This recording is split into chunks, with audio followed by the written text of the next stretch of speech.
Look, I need to be honest with you about something that's been bothering me for years. Every time I see another Viking movie or show, they throw all these Scandinavian warriors into one big horned helmet bucket and call it a day. But here's the thing that's going to blow your mind. A Viking from Norway had almost nothing in common with a Viking from Denmark. And the Swedish Vikings, they were playing an entirely different game.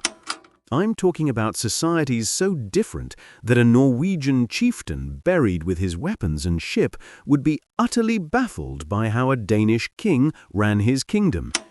These weren't just regional accents, my friends. These were three distinct civilizations wearing the same cultural costume. And today, we are going to look at one shocking piece of evidence that proves it. But here's what's fascinating. While Norwegians were master explorers, their homeland was a mess politically. Norway in the Viking Age wasn't really one kingdom. It was dozens of competing chieftaincies. You had powerful jarls controlling different regions, constantly feuding with each other. The king, when there was one, had limited real authority outside his own territory.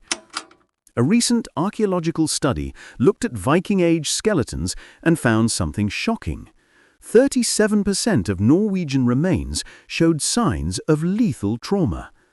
That means more than 1 in 3 people died violently.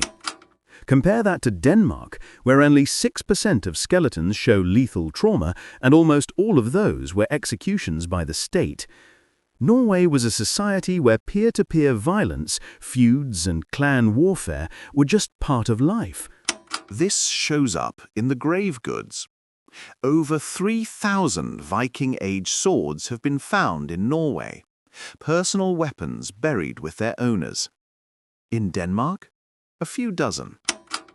This tells you everything about the difference between these societies. In Norway, your sword was part of your identity. It proved you were a warrior, capable of defending your honor. In Denmark, status came from your position in the hierarchy, not from your personal arsenal. This data provides a cohesive picture of a society where violence, raids, feuds, and warfare may have been more endemic in Norwegian Viking society, perhaps due to the more fragmented political landscape. Many Norwegian chieftains went Viking, raiding, to bolster their wealth and fame, which was crucial for retaining honor and loyal followers in a competitive environment.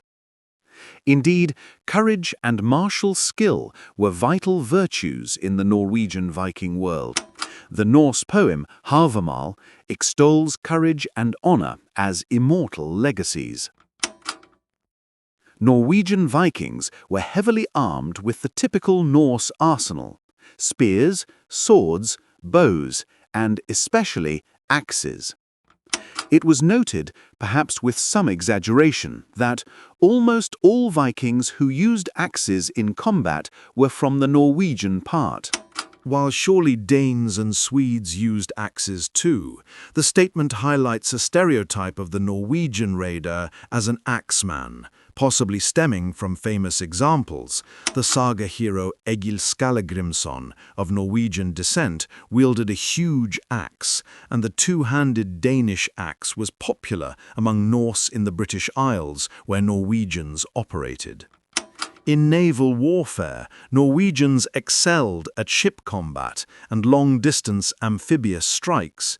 They tended to undertake bold, independent expeditions, e.g. Eric the Red from Norway via Iceland founding Greenland, or Thorfinn Karlsefni attempting a colony in Vinland, rather than sustained territorial conquests of established kingdoms, a path more associated with the Danes.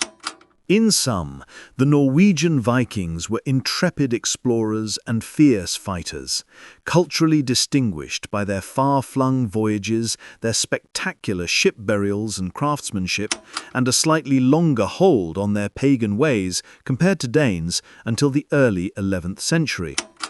The Danish Vikings were the most politically organized of the Norse peoples. Denmark's geography, a relatively compact area of Jutland Peninsula and adjoining islands, without the isolating mountains of Norway or vast forests of Sweden, facilitated earlier state formation. Indeed, foreign sources from the 8th and 9th centuries frequently mention a king of the Danes. By the time Viking raids began, late 8th century, the Danes had powerful rulers such as King Godfred or Gudfred, who in 804 AD impressed Charlemagne enough to warrant mention in Frankish annals. The Annals of Fulda, 882 AD, even state that among the Northmen, the Danes were the most powerful. This early coherence meant Denmark often took the lead in Viking expansion, and also the Danish society was somewhat more stratified.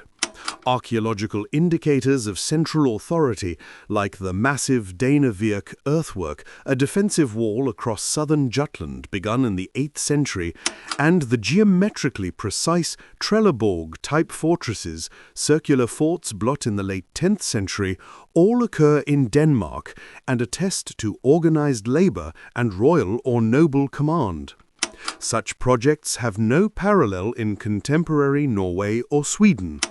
Furthermore, Denmark had a tradition of magnates' estates and royal centres, e.g. at Lejre, Jelling, Lund, showing a concentration of elite power. Socially, Danish Viking society still followed the basic Norse structure: king, jarls, carls, and thralls. However, it appears that the upper class in Denmark was more dominant. A recent comparative study found that fewer Danes were buried with swords or weapons than Norwegians, which could imply that weapons, and by extension warrior status, were mostly limited to a noble warrior elite in Denmark.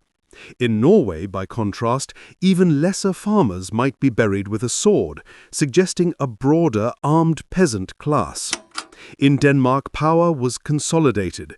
By the late 10th century, King Harald Bluetooth had unified the realm and subdued most regional chieftains. Danish law and governance may have been the most advanced. Later medieval Denmark had provincial laws early on, possibly building on Viking Age legal traditions. Another sign of stratification is the distribution of runestones in Denmark versus Sweden. Denmark has about 250 runestones total, and notably, many of those were raised by or for members of the high elite, including royalty. For example, the Jelling stones, Denmark's most famous runic monuments, were commissioned by King Gorm the Old and his son Harald Bluetooth, i.e. by the royal family, in the 10th century. In Sweden, thousands of runestones were put up by minor nobles or well-off farmers, indicating a wider base of people partaking in that status display. In Denmark, the practice only became widespread after Harald Bluetooth's time, post-965, and many Danish runestones cluster in the late 10th, early 11th century when the monarchy was promoting Christianity and its own lineage. This suggests that the Danish aristocracy, including the king, had a strong influence on cultural expression and may have co-opted the tradition of runestones as a tool of prestige and Christian propaganda. In summary, during the Viking Age, the Danes enjoyed a comparatively stable and continuous kingship, from legendary kings like Ongendus and Horik to Gorm, Harold, Svein Forkbeard, and Knut. There were civil strife episodes, but on the whole, a single Danish kingdom endured and grew. This strong home front allowed the Danes to project power outward effectively. These weren't minor variations. These were fundamentally different societies, shaped by geography, politics, and the choices their leaders made.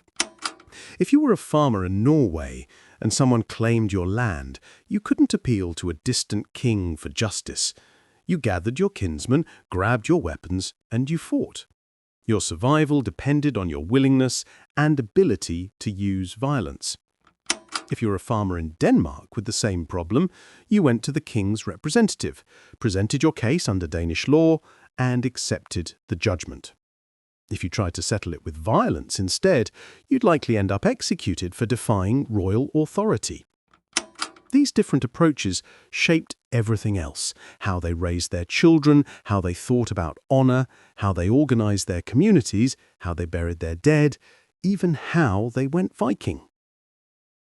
Norwegian raiders operated in smaller, more independent groups.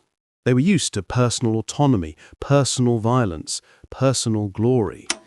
Norwegian expeditions were often about individual chieftains seeking wealth and fame to bolster their position back home in a competitive, chaotic environment.